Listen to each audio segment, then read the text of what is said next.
Hello everybody, welcome to Coding 101, and in today's lesson we're going to be learning about asynchronous JavaScript.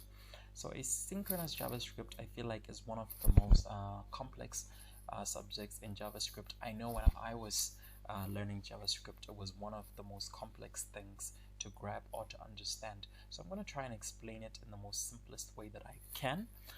So first of all, let's explain what asynchronous means. So asynchronous means that things can happen independently of the main program flow. So let's say, for example, in your code you're executing a chunk of code, right? So asynchronous programming is a technique that enables your program or your code to start a potentially long-running task, and then rather than having to wait for that task to complete, you are able to respond to other events as the task run.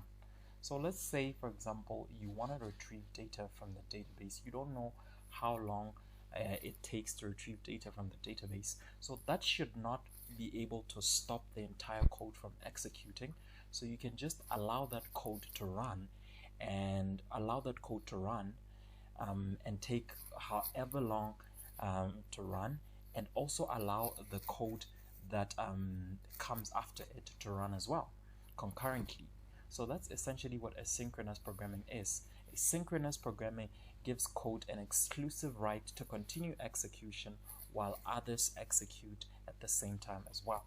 I hope that was easy for you to understand. If you're struggling with that definition, leave a comment below so that I can explain it in a more broader sense, right? So many functions provided by browsers, and especially the most interesting ones, can take potentially a long time, and so are therefore asynchronous. So if a task takes so much time to execute, it doesn't mean that other tasks within the same code should be able to wait a long time, right? So you should be able to execute that code while concurrently executing the remaining aspect of that code that have nothing to do with the code that is being executed. So essentially that is asynchronous programming. So to start our asynchronous JavaScript lesson, we're going to first start off by learning about something called a callback function. So a callback function is a function that is passed into another function as an argument or as a parameter, which is then invoked inside the outer function to complete some kind of routine or action, right? So a callback function is simply passed, like I said, as an argument to another function. It allows functions to call one another. So let's just make an example so that you can understand this better. We're going to create two functions. We're going to a function that adds. Obviously it takes in two parameters, and we're going to return a plus b. And then we're going to have a function that essentially returns 5.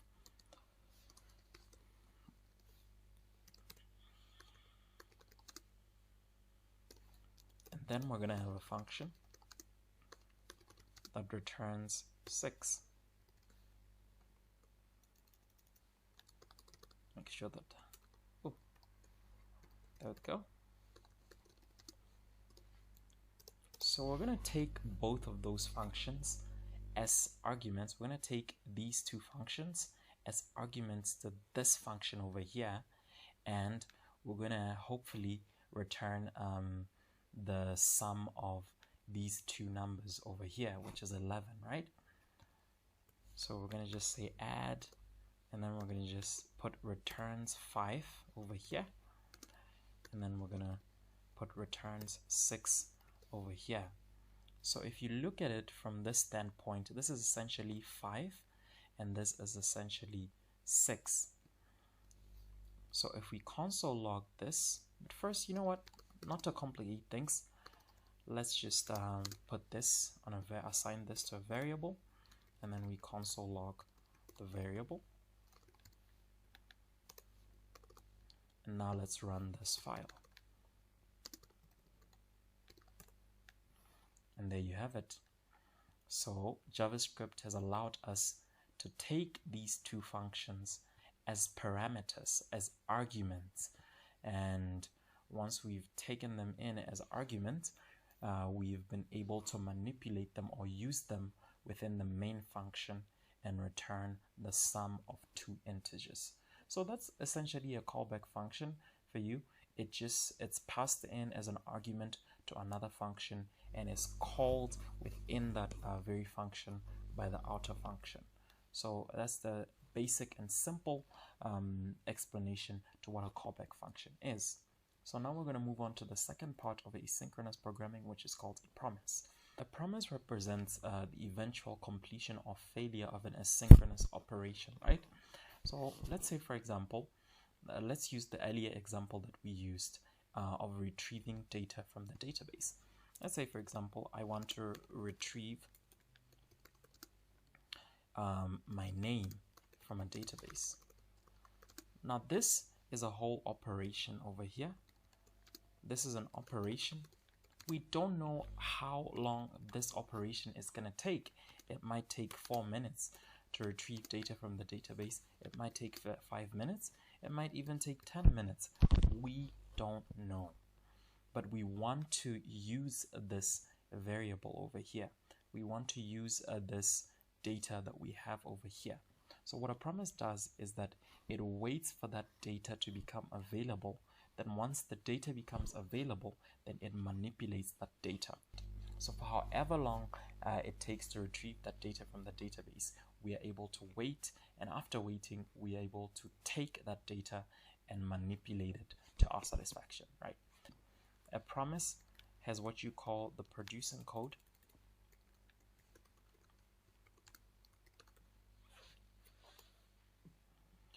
and a promise also has a consuming code. So the consuming code is that operation that takes time. So for instance, some code that loads data over the network, right? So it's that example of a code that may take a while. And then the consuming data is the kind of code, or the consuming code is the one that wants the results of the producing code once it's ready. So once the result of the producing code is ready, the consuming code stands by to consume that result. So the producing code can be compared to cooking, and then the consuming code is whereby you eat what you just cooked.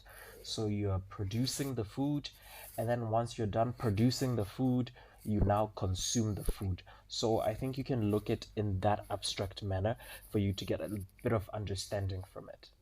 Promise essentially links the producing code and the consuming code together. So in terms of what we've explained, the producing code takes whatever time it needs to produce the promised result, and then the promise makes that result available to all of the subscribed code when it's ready. So I'm gonna write a promise over here, and I'm just gonna say promise. I'm just gonna say P, and then we're gonna just promise. So a promise takes in two arguments. It has resolve and reject, and these arguments are passed on to a callback function. So when the executor obtains the result, be it soon or late, it doesn't matter, it will call either of these callback functions, resolve and reject. So with reject, reject represents the part of the code. It will call either resolve or reject.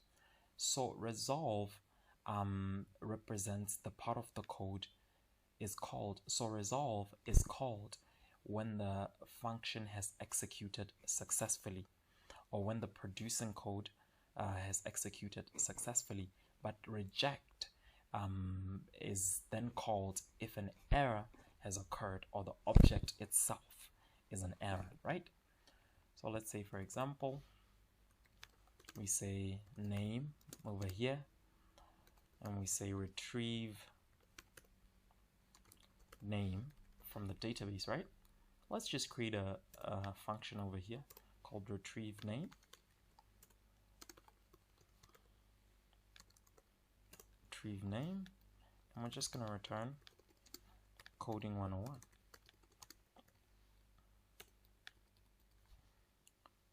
So if this function is a success, then it would give us what we want, and what we want is coding 101. So we say if name is equals to coding 101, then obviously that would mean it's a success. So what we do here is we resolve, and we tell the execution or the compiler that, hey, this was a success. What I normally do is I return a JSON object, and I call it, it has one field, and then I can just say true, or I can just say, I can just put a string over here. This was a success. Cool. And if I don't get coding 101, if an error has occurred, then I can just say reject. Then I can just say failure, and I can say did not get coding 101. Or I can just, instead of putting failure here, I can just put error. There you go.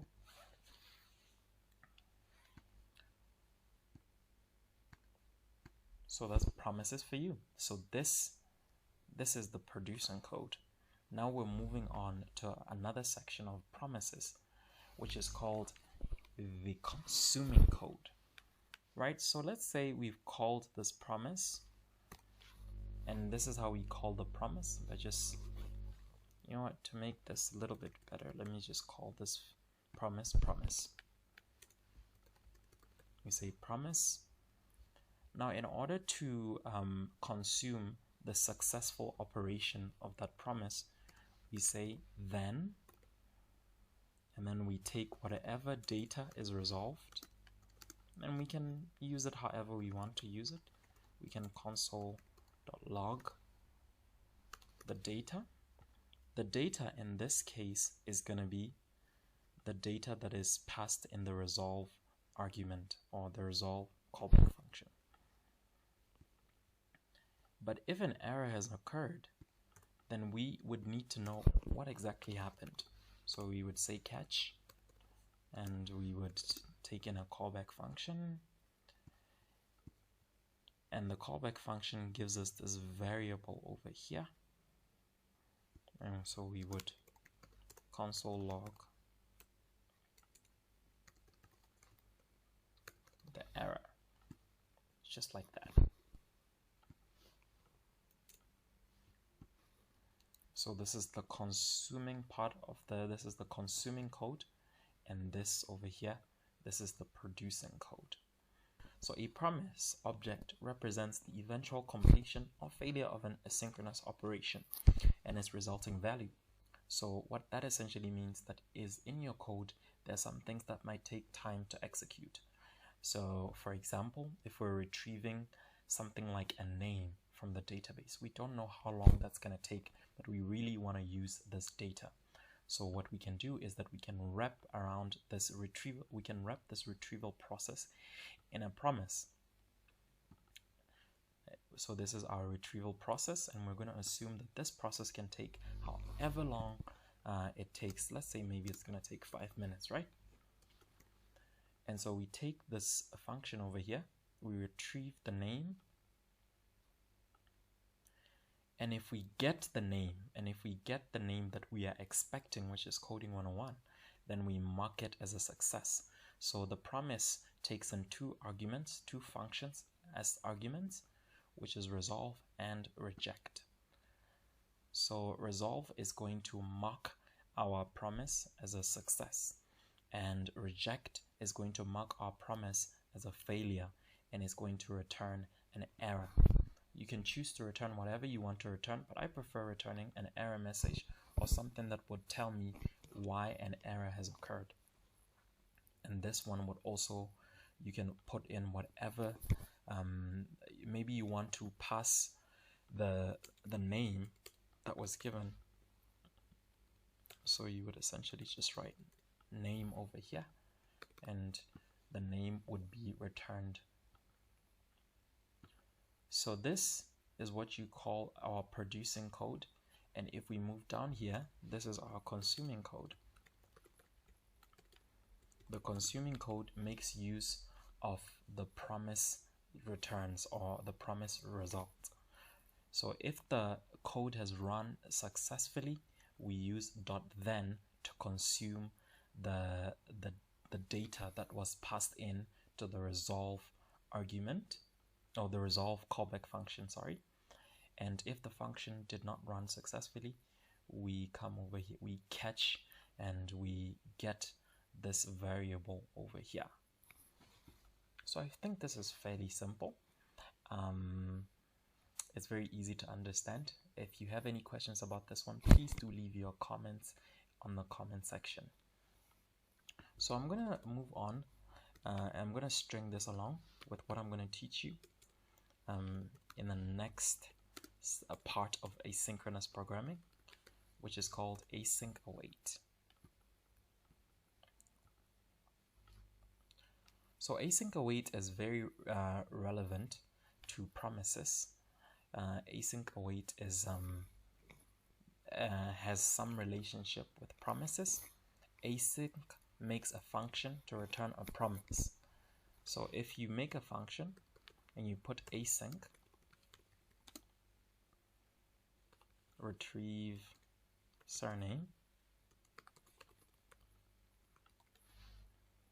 and you put async, this function is automatically going to return a promise. And there's another part. So once you define a function as an async function, you are now legible, or you are able to use the await command, or the await syntax. I don't know what you call that, the await keyword.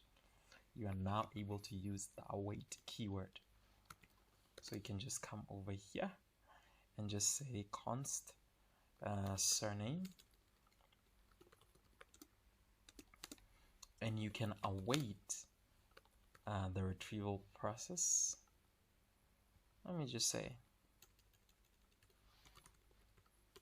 full name.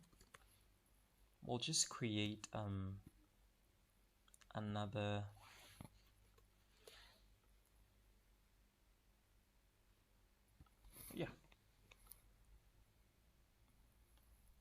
so we're retrieving the name. So we're retrieving the full name. Okay, so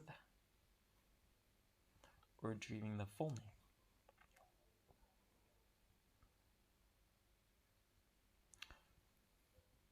So let's say, for example, we just const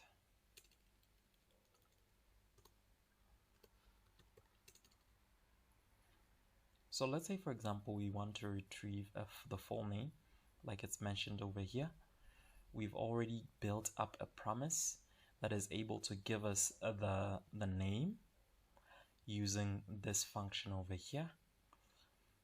So for now we're not going to use this function at the top. We're just going to use the promise that we've created. So we can await this function and allow it to give us the name that we have resolved over here. And we can use the await keyword. We just say const name, and we just say await, and then we call that promise.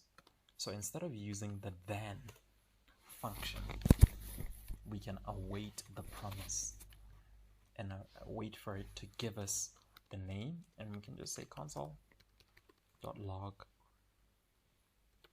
name,